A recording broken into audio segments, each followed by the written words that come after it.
It began with a single chilling photograph. 9 young hikers, smiling beneath a heavy winter sky. Their eyes sparkled with determination. Their frozen breath whispered in the biting wind. They had no idea they were walking into a legend that would haunt the world for generations. This was no ordinary expedition. In January of 1959, Igor Dyatlov, a 23-year-old engineering student and experienced trekker, led 8 companions deep into the icy wilderness of the Ural Mountains, into a place the indigenous Mansi people called Kholat-Shakhl, the Mountain of the Dead. Their goal was to reach Otorten Mountain, a grueling Category 3 trek, through one of the most unforgiving terrains on Earth. But what none of them could know was that they would never return. The story of what happened next is a nightmare woven from ice and shadows, a tale so strange, so utterly confounding, that even today, nearly 7 decades later, the mystery refuses to die. They were young, full of life, engineers, athletes, idealists. They carried cameras, journals, and high spirits. On January 25th, they set out by train from Sverdlovsk, their laughter echoing in the narrow cabins. From there, a truck ferried them to the last outpost of civilization, a remote village named Vijay. Locals warned them of the dangers ahead. The cold could kill, blizzards could blind, and there were whispered stories, half-spoken, about the cursed pass beyond the peaks. But the hikers brushed it off. They were skilled, they were prepared. They believed in science, not superstition. Their journey unfolded like a well-rehearsed plan. They built snow shelters, skied across frozen rivers, laughed around campfires beneath a sky of 1,000 stars. They kept meticulous diaries, documenting each step of the expedition with photographs and notes, entries that would later become haunting breadcrumbs in the search for truth. On January 31st, they reached the foot of Kholat-Syakhl. The weather turned brutal. Visibility dropped. Snow swirled in suffocating white sheets.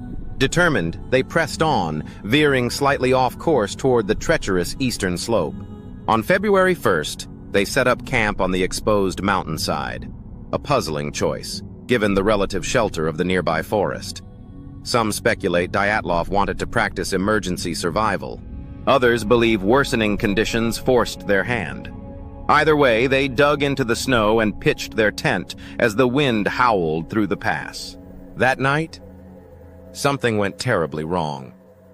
When search parties finally found the abandoned tent weeks later, it was half-collapsed, slashed open from the inside. Scattered footprints led away into the darkness, barefoot and in socks, as if the hikers had fled in mortal terror. But that part of the story, that is still to come.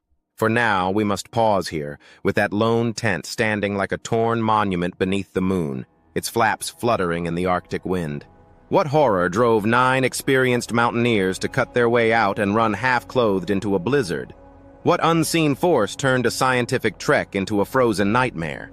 As we descend deeper into this mystery, the shadows will only grow darker.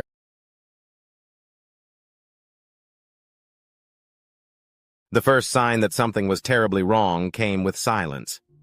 February passed, and no word came from the Dyatlov group. Their expected return date had long slipped by. Families waited by radios that remained stubbornly mute.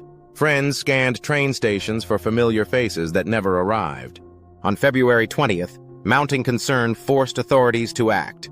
Rescue teams, composed of fellow students, seasoned mountaineers, and soon military personnel, set out toward the mountains.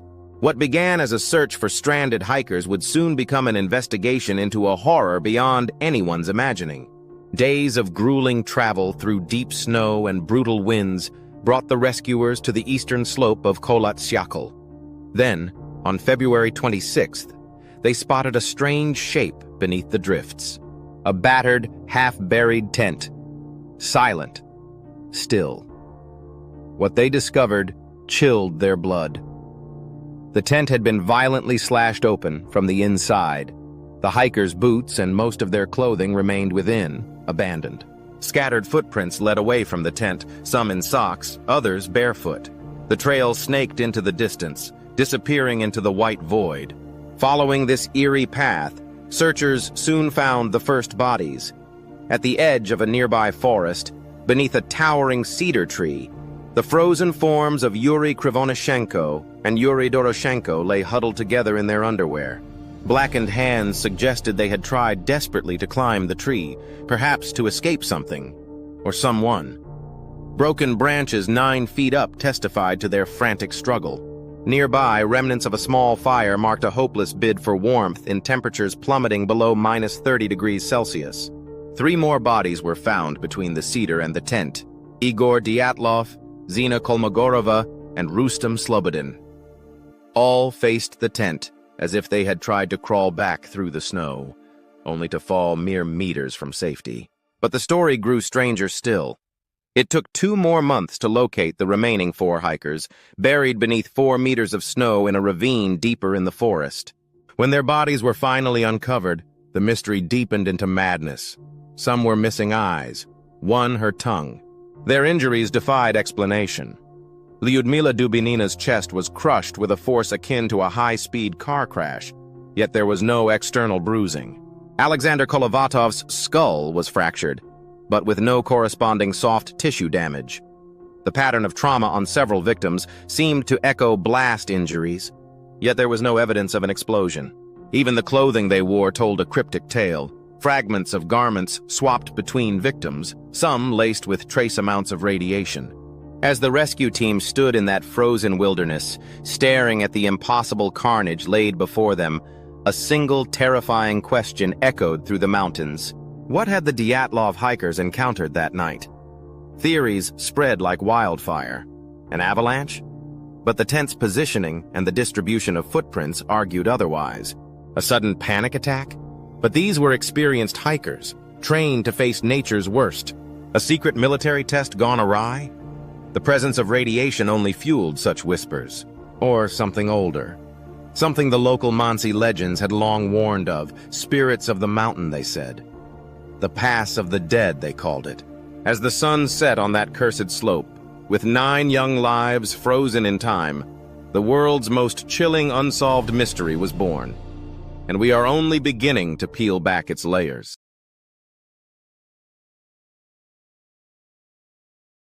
By spring of 1959, the Dyatlov Pass had become a stage of whispered speculation and grim fascination.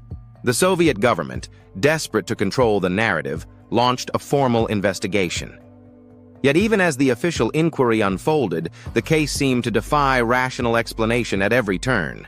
Lead investigator Lev Ivanov combed through the wreckage and the reports from search teams. The tent slashed open from the inside still haunted him. Why would 9 seasoned hikers, who had braved countless storms and remote expeditions, suddenly flee half-naked into a lethal blizzard? A theory of avalanche panic quickly emerged, suggesting the group had heard or felt an impending snowslide and attempted to escape in blind terror. But this theory unraveled under scrutiny.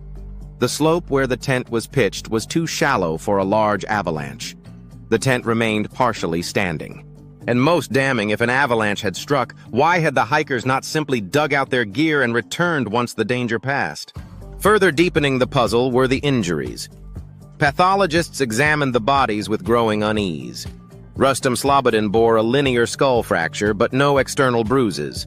Lyudmila Dubinina and Semyon Zolotaryov suffered massive internal chest trauma, comparable to injuries seen in car crashes or high-impact explosions. Yet their flesh remained largely untouched. And then there was the radiation. Tests on the hikers' clothing revealed abnormal levels of radioactive contamination. Though officially downplayed, these findings only stoked the flames of conspiracy. Rumors swirled that the group had stumbled upon a clandestine military test, perhaps experimental munitions, or even the dreaded parachute mines capable of producing concussive forces. Witnesses from a nearby village reported strange lights in the sky on the night of February 1st, glowing orbs moving silently across the heavens. Could these lights have been weapons tests, or something far more inexplicable? Investigator Ivanov himself became convinced that a mysterious, perhaps paranormal force had been involved. In later years, he would speak of an unknown compelling force that had driven the hikers to their deaths. Yet pressure from above soon mounted. Soviet authorities, eager to quell public hysteria and maintain order, ordered the case closed. The official conclusion? That the hikers perished from an unknown compelling force, leaving the file stamped with ambiguity and secrecy. But not everyone was convinced. Families of the victims demanded answers. Fellow mountaineers whispered of government cover-ups. And deep in the forests of the Urals, the Mansi people shook their heads in grim recognition. To them, the events echoed ancient warnings, spirits of the mountain, angered by trespassers. The pass itself now bore a new name, Dyatlov Pass, in honor and grim memory of the fallen leader.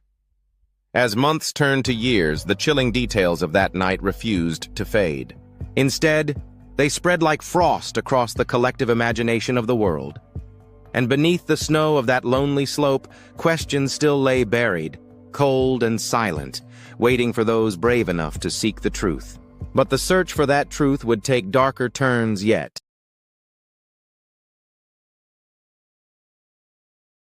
The deeper one digs into the Dyatlov Pass incident, the stranger the story becomes. As the years rolled on, the initial veil of secrecy surrounding the case began to unravel, revealing a tangled web of conspiracy theories, hidden files, and chilling eyewitness accounts that would send new shivers through the already haunted tale. Rumors of a military cover-up refused to die. Some pointed to the presence of radioactive contamination, claiming the group had inadvertently wandered into a zone of secret weapons testing. Declassified documents hinted at the use of RDS-220, the Soviet hydrogen bomb project being tested in the region. Could the hikers have witnessed something they were never meant to see? Others fixated on the strange lights reported that night.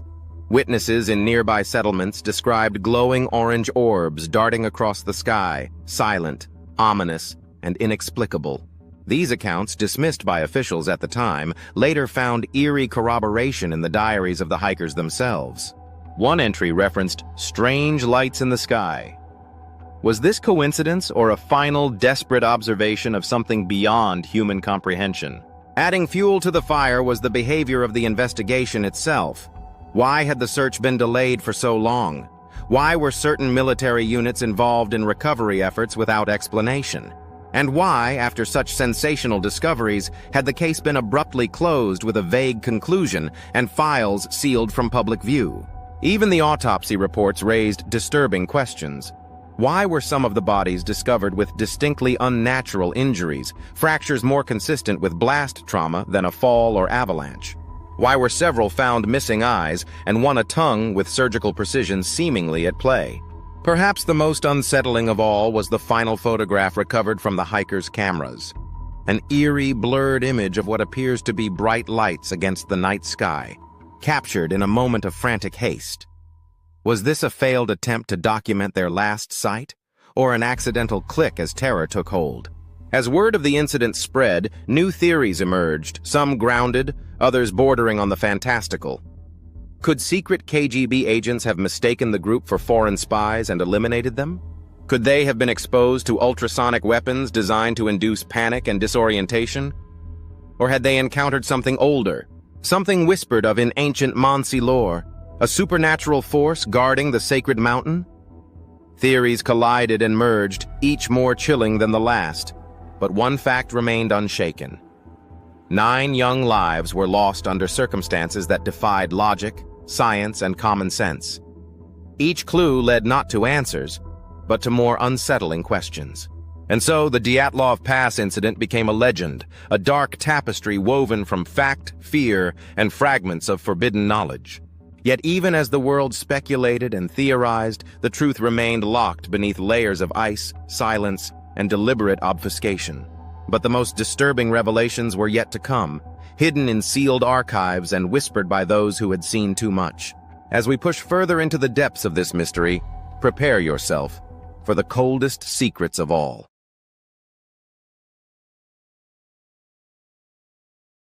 More than 60 years have passed since that fateful night on Kholat Syakhl. And yet, the shadows surrounding the Dyatlov Pass incident only seem to grow darker with time. In the decades following the tragedy, countless researchers, journalists, and even former Soviet insiders attempted to unearth the truth. What they discovered would deepen the enigma and hint at secrets the government was desperate to keep buried. In the late 1990s, previously classified files began to surface. Among them were strange inconsistencies, missing documents, altered timelines, and conflicting witness statements. Some pages were redacted entirely. The question burned brighter than ever. What was the Soviet Union hiding? One chilling revelation came from investigator Lev Ivanov himself. In a rare interview before his death, Ivanov admitted that the case had been closed under intense political pressure. He confessed that strange fireballs had been sighted over the region during the night of the incident, and that he personally believed the hikers' deaths were linked to unidentified phenomena. Ivanov's admission sent a fresh wave of speculation across the globe. Ufologists seized upon the notion of extraterrestrial involvement. Could the hikers have been caught in the path of an alien encounter? The strange lights, the radiation, the missing eyes and tongue, these details suddenly took on new, otherworldly significance. Skeptics, however, pointed to a darker, more human possibility. Evidence suggested the hikers might have stumbled upon a covert military test, perhaps parachute mines or experimental weapons that left them disoriented, injured, and exposed to deadly levels of radiation. The strange pattern of internal trauma, combined with a lack of external wounds, seemed to support this theory. Adding another layer to the mystery were suppressed reports from local Mansi tribes. They spoke of strange figures in the sky, of unnatural winds that whispered through the trees on the night of the incident. Some elders believed the mountain was cursed, protected by spirits that would not tolerate trespass. And then, there were the photographs. In 2008, Russian journalist Anatoly Gushchin revealed a chilling detail from the hiker's final roll of film. The infamous last frame, a blurred image of glowing lights against an inky sky, was revisited with modern forensic analysis. The results? Inconclusive, yet haunting. The photo did not match any known atmospheric or natural phenomenon. Was it a desperate attempt to capture an inexplicable event? Or the final panicked shot of doomed witnesses? With each new discovery, the official narrative crumbled further. In 2019, under public pressure, Russian authorities reopened the investigation. But when their findings were released in 2020, they offered little comfort, concluding, once again, that an avalanche had forced the hikers to flee. Yet this explanation was met with widespread skepticism. Experts argued that the physical evidence simply did not support an avalanche scenario. Even today, the Dyatlov Pass Incident remains a riddle with no key. A story where every answer breeds new questions, and where the line between natural disaster, government conspiracy, and paranormal horror grows ever more blurred. But there is still one more chapter to this tale, one final twist that will leave you questioning everything you thought you knew. Stay with me as we journey into the heart of the unknown.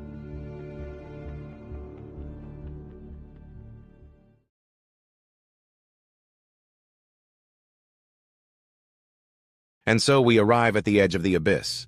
After decades of speculation, science, conspiracy, and myth, the Dyatlov Pass Incident remains one of the coldest cases in the annals of unsolved mysteries. Yet even now, its darkest secrets continue to elude us, like shadows flickering just beyond the reach of our understanding. What truly happened on that cursed night in February 1959? In recent years, cutting-edge research has sought to explain the inexplicable. One theory, emerging from Swiss scientists in 2021, suggested a rare type of slab avalanche, a subtle, delayed collapse of snow that could have startled the hikers and caused internal injuries without external trauma. Simulations showed this was possible, yet many experts remained unconvinced. The positioning of the tent, the injuries, and the behavior of the group still strained credibility under this model. Others revisited the notion of infrasound, low-frequency sound waves generated by wind passing over the mountains. Could these inaudible vibrations have triggered a physiological panic, driving the group into irrational flight? Again, a fascinating possibility, but not a definitive answer. And then there are the persistent whispers of darker forces. Survivors from Soviet military units stationed nearby later confessed to witnessing anomalous aerial phenomena over the Urals that winter. Some claimed entire units were quietly reassigned or silenced. The files surrounding the Dyatlov case remain incomplete to this day. Key reports vanished, Autopsy documents conflicting, timelines obscured. But the most haunting accounts come from the families of the lost hikers. They speak of a sudden shift in the investigation's tone, of being warned not to press for details, of finding personal belongings tampered with upon return. One mother reported that her son's skin had turned an unnatural bronze hue when his body was recovered. Details never officially acknowledged. And what of the radiation? The government has never provided a satisfactory explanation. Nor have they addressed the eerie precision of the hikers' injuries, or the missing facial features of some victims. Perhaps the most unsettling truth is this: we may never know. The Dyatlov Pass remains a place of dread and fascination. Each year, new expeditions retrace the doomed hiker's path. Pilgrims leave offerings at the memorial stone beneath the wind-scoured peak. Yet the mountain keeps its silence, and the snow continues to bury its secrets. For those 9 souls, the pass became a final, frozen threshold between life and something else, something unseen and unimaginable. We are left with a trail of footprints that lead only into darkness. A tent slashed open in desperation. A photograph of glowing lights. A whispered legend passed from generation to generation. And a single, inescapable question that will echo through history. What truly happened in the Dyatlov Pass? Perhaps the mountain will one day speak. Perhaps not. Until then, the mystery remains a ghost on the wind. A chilling reminder that there are forces in this world that we are not meant to understand. And sometimes the most terrifying truths are the ones that remain forever unsolved.